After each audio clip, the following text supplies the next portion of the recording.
there is something called the International Declaration of Human Rights, which says that food, housing, and clothing are the basic necessities of life, and too many people are, under our current system, are being deprived of these things, and it's a disgrace to what we call a democracy.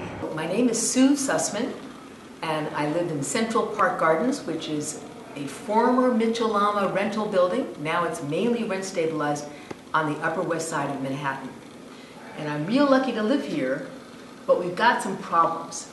And the problems are that those of us who are living here at affordable rents are an endangered species.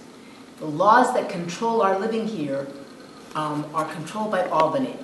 And those rent laws expire on June 15th, 2015. Now, the problem right now is that landlords make a whole lot more money renting to market rate tenants, whatever the market will bear, than they make renting to rent-regulated tenants. And so we need to protect rent-regulated tenants so landlords don't have an incentive to get us out of our apartments and not let our children stay living in the apartments where they were raised. So there are about 1 million rent-regulated apartments right now in New York City. And that means about 2.5 million tenants who have rent stabilization or rent control or Mitchell-lama rental coverage or Section 8 or something similar. And most of those laws are up for renewal. Now the problem that we have is that if the rent laws are renewed just as is, we're going to lose tens of thousands of apartments a year. That's because landlords get a bonus every time an apartment is vacant. And because they know that if an apartment is vacant and they can claim the rent is at least $2,500 a month, they can take it out of rent regulation permanently. Okay, so what do we need to do?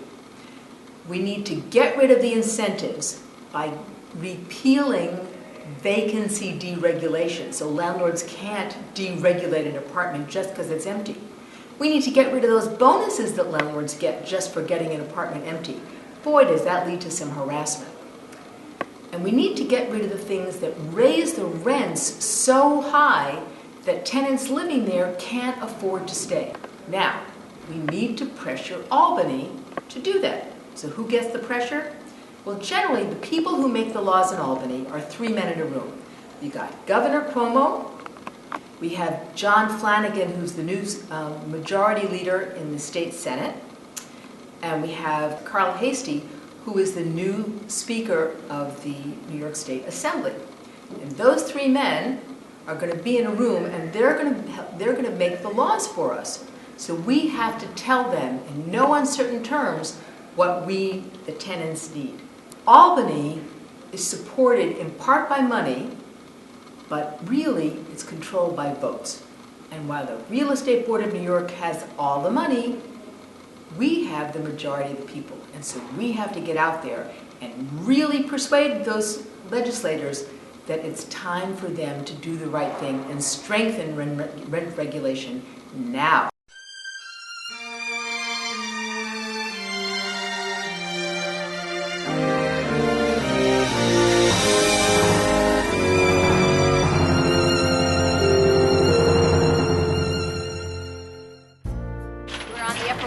Today, on our way to Albany today, we really want to make a stand at the governor's office for strengthening the rent laws in New York City, and really are here with advocates of affordable housing as well. There is no more affordable housing, and the current rent laws are really making it impossible for people, middle-class people, to live in the city. We want to see the rent laws strengthened, and we want to see Governor Cuomo stand up for tenants.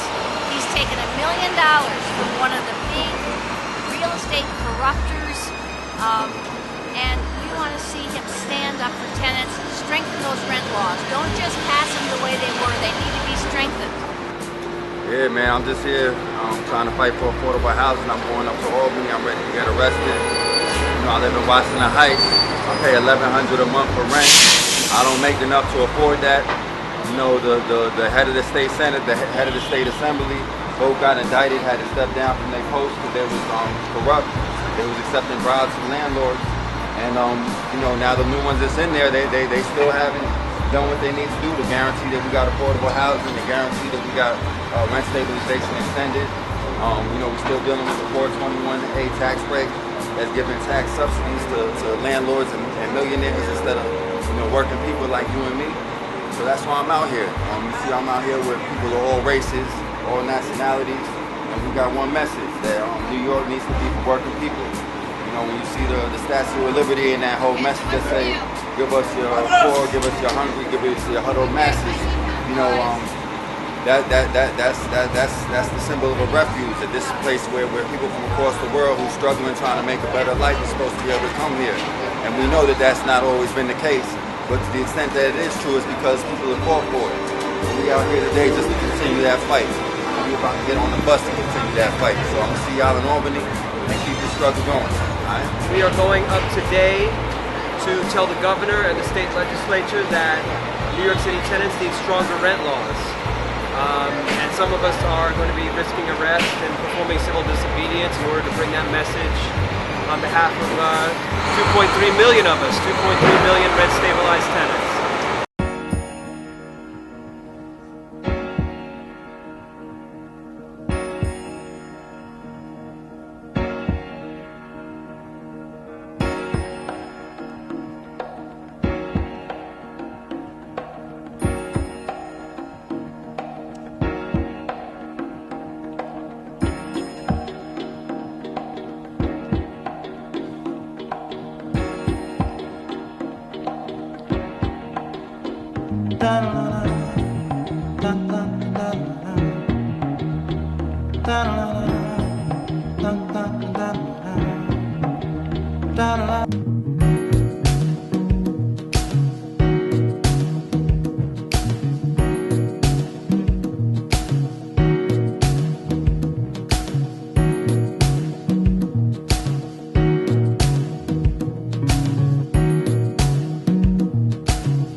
We're on a bus today going to Albany to send a strong message to Governor Cuomo that his position on the rent laws is unacceptable. He's calling for a straight renewal of the rent laws, which is what the landlords want. We're seeking repeal of vacancy decontrol and other important strengthening provisions of the rent laws. As long as vacancy decontrol remains in effect, landlords have a huge incentive to evict people, harass them, and displace them, because they can make a windfall by getting rid of rent-regulated tenants and letting those apartments go to market rate. So we need Governor Cuomo to stand on the side of tenants, fight for repeal of vacancy decontrol, and for stronger rent laws. So Governor Cuomo, you can't hide. We know you're on the landlord side. We're coming to send you a message today. I'm here because New York is the city that I love, the place that I call home, and I'm tired of seeing it being dominated by capital interests and big business. And I want to see us politicians in Albany doing something for the poor and the low-income people in New York, more affordable housing. We are fighting today to improve the rent laws, which are really no good, and the rent laws as they exist now are resulting in the elimination of people in our neighborhood who cannot afford the rents that are being charged now by landlords. As we lose our rent-stabilized apartments, the rents are going beyond the means of people in our neighborhood. And what's happening now is the gentrification is huge. Hold it now.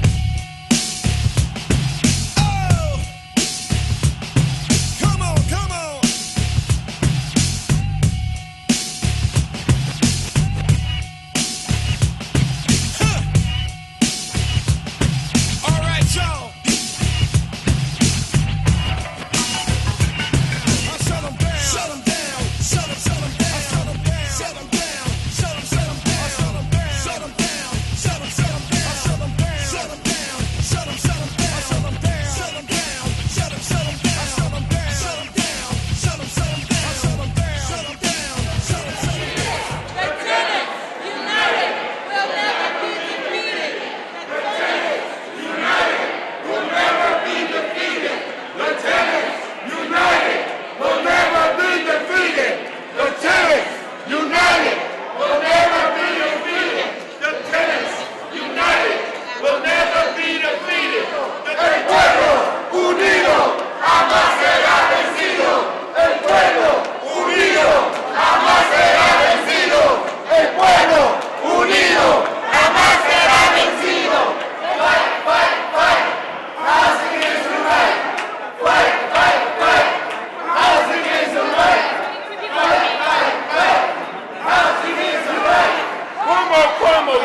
There's a corruption in our politics that involves people getting indicted. But as Zephyr Teachout, who's here with us, likes to say, there's also an everyday corruption to our politics that gives the voices of a few hundred people more power than the voices of millions of New Yorkers. That ain't right. We're here today to say that needs to stop. In the issue of rent, this is affecting people's lives. There's a human cost with people who can't put nutritious food on the table. When you are paying 40, 50, 60% of your income in rent, this is a family-destroying impact. This is causing homelessness. So we're here today to take the act of civil disobedience to send a message to the governor. The governor that many of us endorsed a year ago. We're here to say, to send a message to him that we are tired of the political games on education tax credits, on NYCHA roofs, and on rent regulation. We're tired of the political games. We want you to think about the human cost to your actions. Rent regulations, strengthening our rent laws, closing these loopholes, these giveaways is a must. We need action and leadership now. It's important that we make it clear that we are getting arrested today for the right reason. For the right reason. You know, my colleague Senator Espeon has this clock ticking behind us, and it is such a powerful statement of what is happening here. The clock is ticking on rent regulations. Right. We're talking about tens of thousands of homes being deregulated. Tens of thousands of New Yorkers who depend on affordable housing losing their homes. We have to do something about it before the session ends, before that clock stops. You know, the rent laws are a large part of what enables New York City to be what it is. It is what holds our communities together. It is part of the fight for social justice in New York, along with the fight for decent wages for working people, for good schools for working people and their families, so New Yorkers can all rise together. There are 2.5 million New Yorkers that are counting on the strengthening of the rent laws. A straight renewal is not good enough. Our political system is awash with real estate money. They may have the money, but we have the people. So today, I stand with my colleagues in government and many advocates and activists that have traveled up here who are going to get arrested in the name of civil disobedience, which is done in the name of social and economic justice. I look forward to continuing the fight. Governor Cuomo, can you hear us? There is no surprise as to what's going on in my district. If you go to Maria Hernandez Park, you will see homeless people living there now. That ain't right. That is not right. My mom told me, if you ever get arrested, make sure it's for one of your kids, or you make sure that it's for a good cause. And today is the day that I chose to get arrested because that is my children and my grandchildren's future as yours.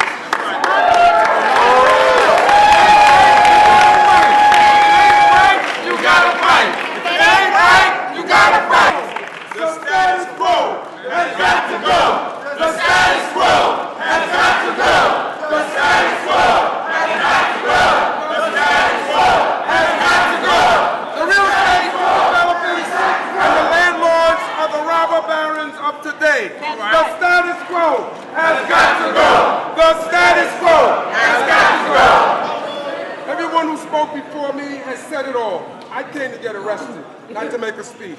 Let's go get arrested ASAP.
look, we've been in this struggle. We're going to continue in this struggle, right?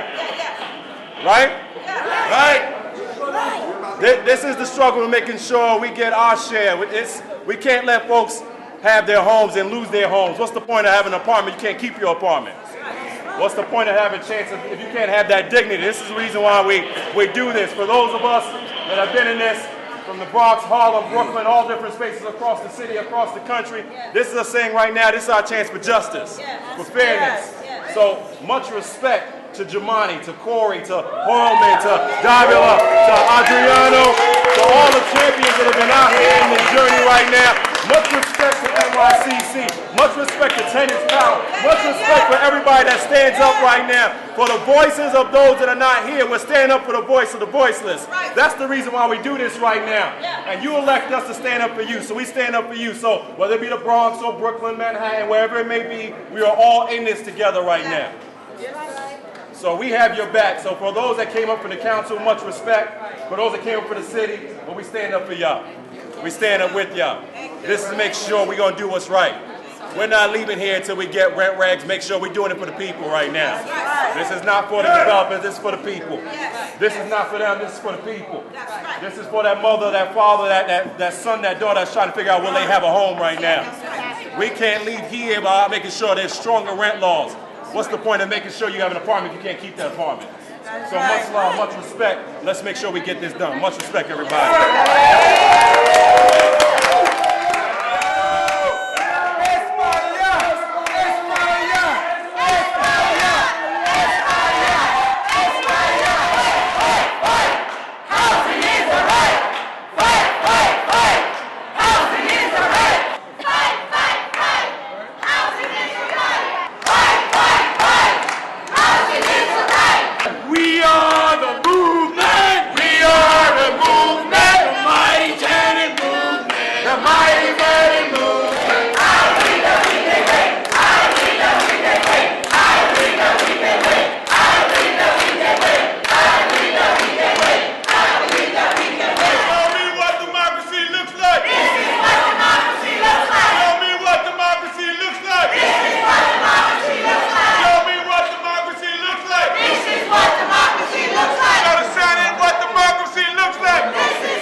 If we refuse to give the landlords the money, if we refuse to give the landlords the power, we will. Never underestimate the power of the people united. Never underestimate the power of the people united.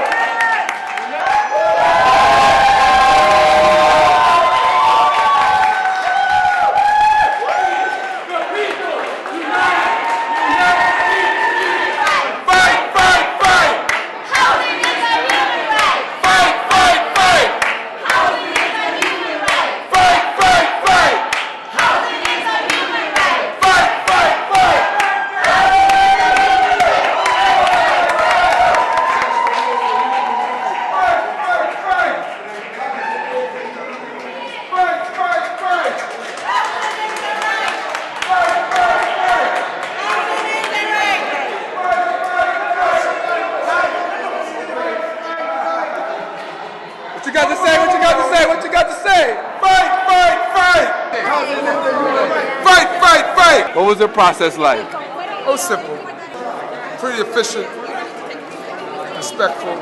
How many times you gone through this? Oh, I countless. I'm looking forward to the next one. As long as there's a cause, there'll be another one. So you think it was successful today? I think it was extraordinarily successful. I think that there's a great applause to all the organizers and all the participants, all the constituents that came out and supported us not only on site but off site by calling in and being encouraging. And I think that the governor got a message and realizes, I hope, that he's got some trouble. Sí se puede! Sí se puede! Sí se puede! Sí se puede! Okay, so go ahead. Okay, well, we just got released from the slammer, actually. They didn't put us in jail. So 55 of us got arrested protesting the governor outside the governor's office on the second floor of the state capitol building, and we're hoping that this will put some pressure on Andrew Cuomo so that he will actually support stronger rent protection laws. Hi, I'm Councilmember Lori Cumbo, representing the 35th Council District, which is Fort Greene, Clintondale, Prospect Heights, Crown Heights, and parts of Bedford-Stuyvesant. When we think about those are the areas where gentrification is taking place, where rent stabilization is of the utmost importance. We have to make sure that we send a loud and strong message that we are not going to allow our residents and our tenants to be displaced. Particularly so many communities of color who help to build and shape New York City. It's important that we as elected officials come together and fight for their rights. And for them to know that this is not an issue that we take lightly, we have to send a strong message all throughout New York State. We have to strengthen our rent laws and make sure that our tenants are protected. I'm happy to be here. It's the least that we can do to fight for rent regulations. People who came before us fighting for social justice issues went through a whole lot more. So hopefully we'll keep it coming. We got to make sure that Cuomo hears us. You know, Cuomo already starting to make some concessions, but he ain't done what we need. People getting pushed out their houses, people's homeless in New York. We're going to stop till we get the rent low until we get rent stabilization extended. So we about to come back up here on the 9th. We about to flood Albany, so we're going to see you up there. Hopefully not TV all day, baby. All you can scare us to stick together, save our homes now, despite the weather. All you can scare us to stick together, the fight is won. The only change that has ever come throughout history in our country is through people power, through organization, through people coming together to demand change. Because housing and affordable housing is a right. It is not a privilege. There is no shame in being a moderate income family. There is no shame in sending your children to public school. From the moment that we sign leases, we are legally bound. We are protected. We pay the rent. We take care of each other. We look out for each other. But the fact is that there is pressures growing, mounting with the entire neighborhood, and in fact, they're trying to really take Manhattan and just make it a wealthy person's playground. Hey, my name is John Bones Rodriguez. I was born and raised here in New York City, where I live with my wife. And when I tell people that, they're like, oh, where did you grow up? And I tell them this so that they understand. I live in the apartment I was conceived in. One of the more fascinating things, though, is that I recently had a baby. My wife and I just had our son, Pike, and he now was conceived in the same place I was. I love living here, and I love that my child lives here. What I don't love is that we have a new owner who seems bent on using every little loophole and bending the law that he can to get us out. When this building was purchased by the new owner and the corporation that funds him, what they have done successfully through their lobbying is to turn the leasing process where people don't own their apartments but lease them. And this has been the backbone of the emerging middle class, the working poor, the working class individuals who work and live in the community to have a place where they could live and enjoy the fruits of their efforts. They have corrupted that. Many of the tenants in this building are deathly afraid of not having a place to live in the city of New York. What hope is there for the working middle class in this community? What hope is there for the working middle class in America? Because part of the American dream is that if you work hard and you have a work ethic and you manage to get yourself educated and you educate your children, that they will be able to enjoy the fruits of your efforts and their efforts for their children. People must rule, must control, influence the politician, not the politician influencing us of what is in our best nature. We have to constantly tell them what is in our best interest because we pay their salaries. They work for us. We don't work for them. And if we do, then it's because we allowed them to do this and put us in a situation that they're always doing us a favor when they support something that's in our best interest. No, it's the other way around. When you don't support what's in our best interest, we vote your butt out. Okay?